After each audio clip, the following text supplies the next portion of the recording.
Welcome back, everybody. We're making some cedar today. Start milling this down into some 1x4. Cut this end of the log off because we have a lot of inclusions here, and there's no sense in milling that out.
Looks like we're still going to have some of that to deal with on the top side of the log, but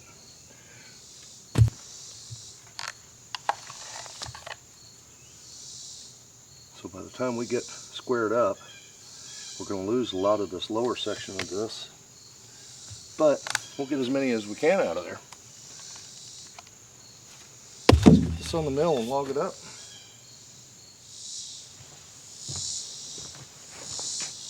Got everything leveled up now, and I think we're going to make our first cut and try to deal with this inclusion as best we can. This is the top of our log on the saw head side, so I set down an inch. I think I'm going to go a little bit more than that and try to get as much of this crack removed as we can. That way we've got a good solid first cut, and as we start spinning this thing around, we should be able to save more of the log.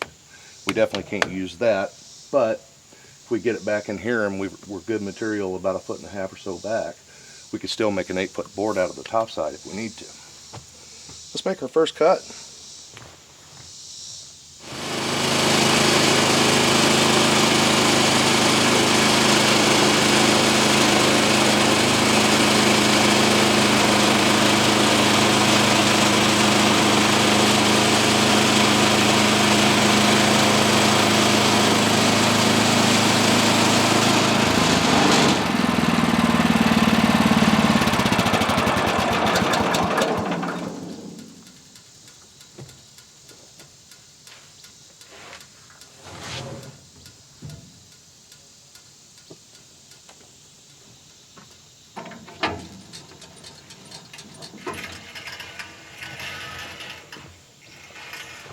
Alright, I'll have to clean the log up, but it looks like that crack is going to stop about right here for us. So that was a great first cut, guys.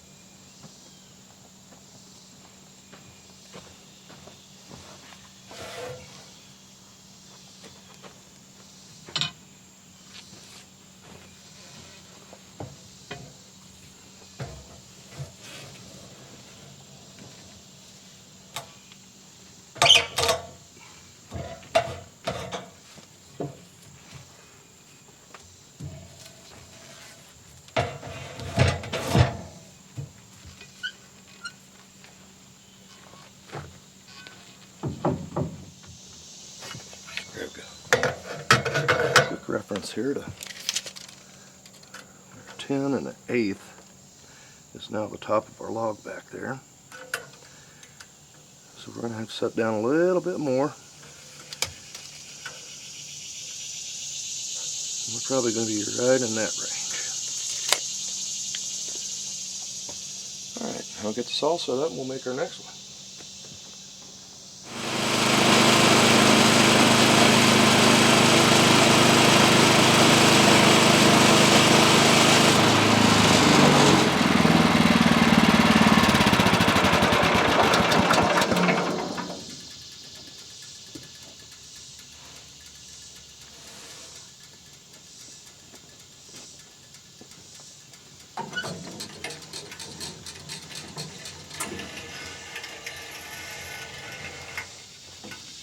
That was another great cut. Going to be down on this side. Then we're going to see what kind of material we can get out of this thing.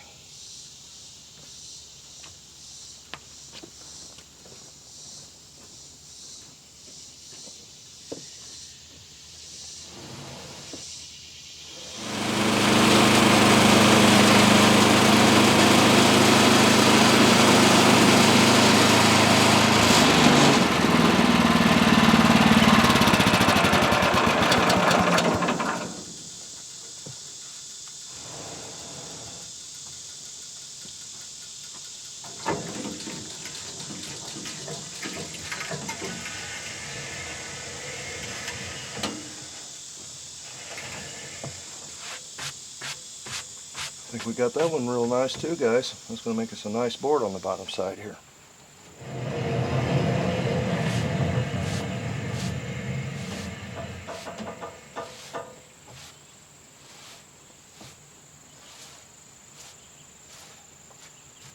Look at that.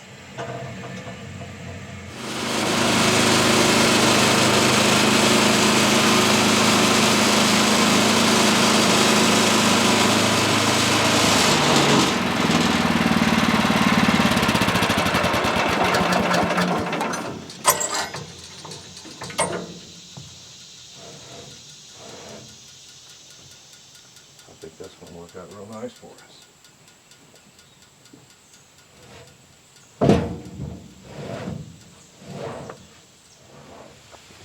I don't know if you guys are going to be able to see this pencil mark on here or not. Our saw blade should be rolling right out about right there.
Tell you what, guys, that's working really nice for me. The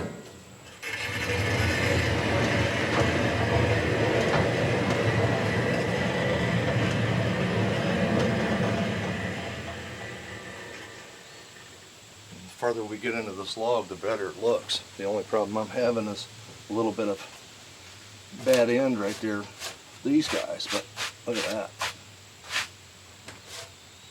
And that definitely isn't going to hurt anything. We can trim it back. I'm going to need some 8-footers as well as these are 10-footers, so nothing's going to go to waste. And this sawmill does a really good job. You can snap lines on these as long as I've paid attention to making sure everything stays square when we clamp in and level, and make sure that we don't have any sawdust underneath the material when we do clamp it in, and that thing will follow a chalk line right down the board for us. So, and that's what we need, is consistent material. And that stuff looks really close, guys. And not having to plane it or edge it is a plus for me as well. I do want a little more of a rustic look once we start actually finishing the walls inside of the music room there. And also, I think I'm going to end up milling out some beams, and every place there is a 6x6, we will cover that up and actually put some cedar or oak in there. I'm also going to blend some oak along with this material, and maybe even some persimmon if I can get a couple of trees that's big enough.